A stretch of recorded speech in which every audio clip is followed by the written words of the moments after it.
Assalamu alaikum, honorable judges, girls, boys, everyone who is watching this video. Today the topic on which I am going to have a speech is role of doctor's attitude in recovery of patient. Leo Tolstoy says, though the doctor treated him, let his blood and gave him medication to drink, he nevertheless recovered. A doctor-patient relationship is considered to be the core element in ethical principle of medicine. Due to this relationship, the doctor owes a responsibility to the patient to proceed towards the ailment or conclude the relationship successfully.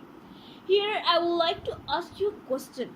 Can this relationship help the patient to recover faster, or even is this relationship is necessary? Yes, it is necessary for faster recovery of a patient. Good communication. If it's having good communication, it will improve medical, functional, and emotional condition of a patient. Doctor's empathy is another thing because it improves the therapeutic effect of the patient's quality of life. If he's a good doctor, he will like for his patient to trust him. It will help the patient to discuss his health issues effectively. And last but not the least is professional boundaries. A doctor not burden the patient with personal information.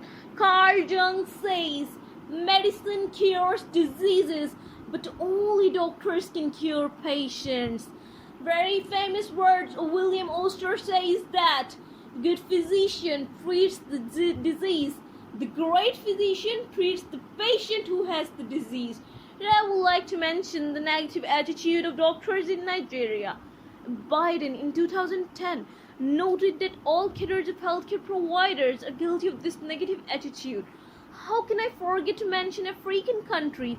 The greatest problem is their attitude that scares the patient away. How can they help the patient to recover? In most of the countries of the world, the patient is centralized to health policy, but in Nigeria, the patient is most likely to die of heart attack as a result of despicable rudeness. At IMO 2005 opined that is a major flaw that requires not only artery orientation of workers, but to put measures in place that will monitor the activities of professionals. Dr. Anna Reid says that best clinical decisions are at the heart of appropriate care, the goals to which our system should aspire. Dr. Amir Qasim says physicians and patients need to work together to pursue care that improves health, avoid harms, and eliminate wasteful practices. Dr. Bernard Long says that do as much as possible for the patient and as little as to the patient. If a doctor has a paternalistic approach, he dominates interrogation, a patient is expected to comply without questioning. But if he lacks this ability, he's going to have some difficulty. Have you thought about the consequences of unsatisfactory adversarial relationship between doctor and patient?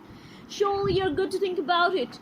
Have you ever pondered what's strengthening the doctor-patient relationship? It is all recovery. Samuel Shams says, the delivery of good medical care is to do as much nothing as possible. About 75% of orthopedic surgeons are believe they communicate satisfactorily with the patient, but only 21% of the patient reported satisfactory communication. Wes Pacher said, as a doctor, people will trust you, confide in you, appreciate your efforts. You can do amazing things for the people if you do not let the system get you down.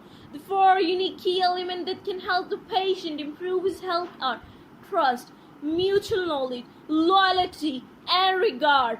According to a new study, when the doctor offers a few encouraging words about the patient, recovery time from allergic reaction symptoms is significantly reduced. Okay, at the end, let me ask you something. Which doctor will you pick? A kind of warm doctor or a cold graduated at top class in medical school? A doctor who practices healthy habits play a key role by helping their patient to adopt healthy lifestyles.